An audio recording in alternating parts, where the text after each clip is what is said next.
Welcome back to the second half of the program. On Viewpoint today, Russia celebrates Victory Day on this Monday, May 9th, the anniversary of the Soviet Union's defeat of Nazi Germany in World War II. Now, this year's celebration comes against the backdrop of Kremlin's atrocities in Ukraine.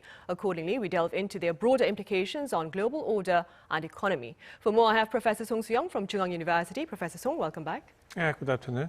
Thank you. I also have Professor Kim Jae-chun at Sogang University live on the line. Professor Kim, it's a pleasure to have you on. Likewise. Right, Professor Song, we'll start here. Now, Victory Day celebrations are poised to begin soon over in Russia, and there's been much speculation about the details of Vladimir Putin's speech, with some claiming that he may declare an all-out war and others claiming that he might claim some form of false victory. Now, we have no idea what he will say. Only he knows. But based on what you've read and seen thus far from the media, what are your prospects? Actually, as for economists, it's really a daunting question because this is a geopolitical and diplomatic issues. But primarily, so far as I know, Putin has not made any speech about some war-related issues during the. Currently in Russia, the May 9th is one of the biggest holiday.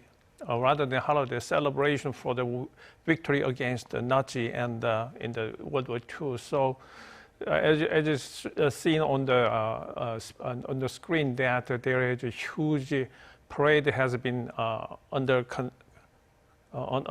continued, and then almost 65,000 people has attended.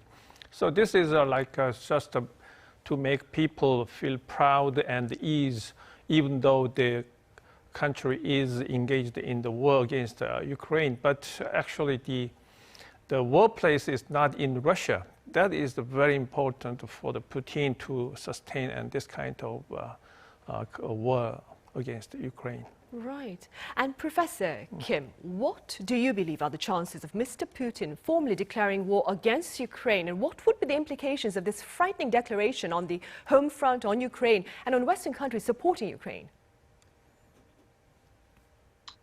Well, as Professor Song just mentioned, we can't really say it for sure, but I guess chances are quite high that Putin would declare a formal war, formal war on neo-Nazis or Nazi remnants in Ukraine, if not on Ukraine or Ukrainians. And it makes perfect sense to many Russians because Victory Day is to memorialize and celebrate Russian victory against Nazi Germany in World War II, right? So in a way, Putin can take advantage of this Victory Day and justify his war here because he has argued all along that neo-Nazis are running Ukraine and neo-Nazis are killing innocent Russians in Donbas area. So it is imperative to denazify Ukraine. And this has been the rationale for this war. So by declaring a formal war, so far Putin has called this war special military operation, but by formalizing this military operation, he will try to mobilize more support from home front, and he can conscript more Russian men to the war. And to Ukrainians, this means that they will have to fight a long and drawn-out war, war of attrition that could last years and years. To the West, to the Western countries, the war could escalate. It could drag them further into this war. So it's going to be a long haul. Right. And now, in response to Russia's invasion of Ukraine, Western countries have imposed sanctions on Russia, and they are unprecedented in their scale and scope. Professor Song, what has been the impact of these sanctions on Russia's economy? Yeah, the specific sanction due to some Ukraine and the Russian war is not in comparison to some economic downturn because of the outburst of coronavirus is relatively small. But particularly the SWIFT, such as financial transaction, has been halted, and also the Russian-related and businesses cannot rely on the payment settlement of the financial transaction because dollar is banned. Therefore, it could have a very serious impact on the wealthy Russian people who has a business relationship with the Western side. Otherwise, the general common Russian people do not suffer from because just the reduced number of McDonald's restaurants in Moscow does not mean serious anything against the Russian economy. But oil price and also the gas, those are used very as a threat against the Western, particularly the European countries, because they have relied too much on the Russian supply of such as energy-related items. So to that regard, economically until now, the sanctions could be continued or it is mounted much further again under the Biden administration.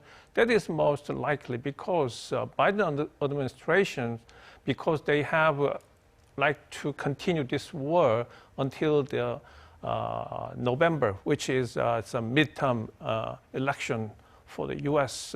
Political. So because U.S. economy has just suffered from the higher inflation, but they do not have direct damage because of the Russian-Ukraine war. So anyway, the war has been held in far remote area in Europe.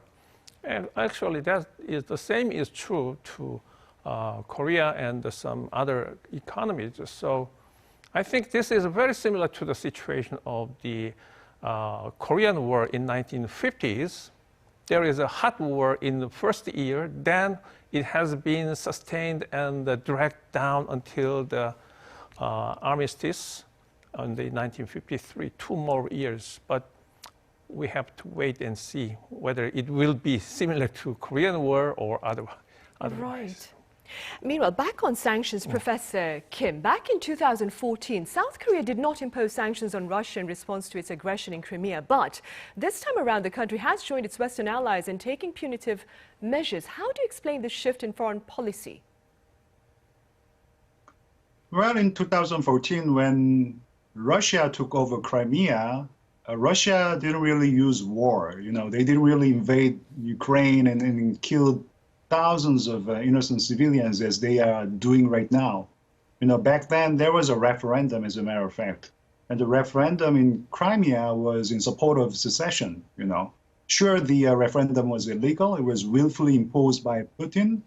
But it was so stealthy that the international community was simply caught off guard. Sure, the West, the U.S. and NATO allies imposed sanctions on Russia, but it was more of a European thing. So it failed to mobilize broader international support because of the stealthy nature of the annexation. But this time, think about it, it's very different. It was an open war that Russia initiated. It was an invasion that is destroying the entire country and destroying Ukraine's sovereignty. And sovereignty has been the cardinal norm of international relations in post-World War II era, probably the most important pillar of the international society. So you can't just deny others' sovereignty by using force. Russian invasion is a grave challenge to the rules-based international order. I think this is the reason why South Korea really stepped up this time and joined the sanctions eventually. Right. Professor Song, with regard to, going back to economic implications of Russia's aggression, the war in Ukraine has aggravated inflationary pressures, that is, in the US, the UK, within the EU, and of course here in South Korea. But I hear that you believe this phenomenon will be short-lived. Do you care to elaborate?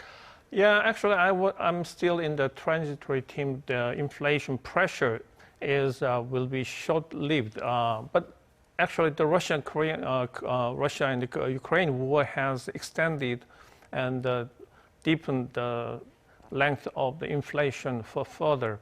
But so far, since 2008, so many other economists have claimed that the expansionary fiscal policy could aggravate inflation pressure, but it has not happened until the outburst of the 2019. So it is unfair to blame the fiscal policy is the culprit to put on the pressure on. Actually, what happened is because of a supply shortage and the compensatory demand has surged, and that could aggravate inflation situation. In addition to that, then the Russia-Ukraine war. But the primary problem is also the important threat against the inflation and the world economy is lied behind some kind of a trade war. It has started, and some cut off of the whole trade, that is really the primary and serious threat against the world economy. Right, no doubt, of course. Professor Kim, with regard to global order and speaking strictly within your capacity as a scholar, how do you suppose is Russia's invasion of Ukraine perhaps shaping China's plans of expanding its regional presence, do you think? Well, I think China has a mixed feeling about Russia's invasion of Ukraine. Ukraine is an important strategic partner because both Russia and China see the United States as a common enemy. Both countries are what we call revisionist countries, in the sense that they want to sort of rewrite the international order to their liking. So we all know that China is rooting for Russia on this war over Ukraine, but on the other hand, since this war is in violation of sovereignty, and sovereignty really has been the most important element of China's foreign policy, therefore I think China is in a difficult position to throw official support to Russians. I think China must have learned a very important lesson here as well.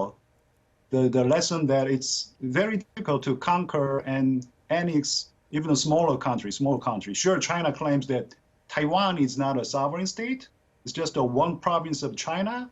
But if people there in Taiwan put up a good resistance, as the Ukrainians are doing right now, I think it's very difficult, if not impossible, to invade and conquer Taiwan. So there is a lesson that China should learn here, definitely. Right. Professor Song, aside from oil and gas, as you mentioned, Russia as well as Ukraine are major exporters of fertilizer, wheat and barley. Now, like my colleague Shin Yun mentioned earlier in her report, there are rampant stories about the ripple effects of this war on food security. What are your thoughts on that? Basically, our consumption of the wheat has been increased dramatically for the past several decades. And originally, Korea has a self-sufficiency of the rice is almost close to 100% because we rely on almost our carbohydrate on the rice.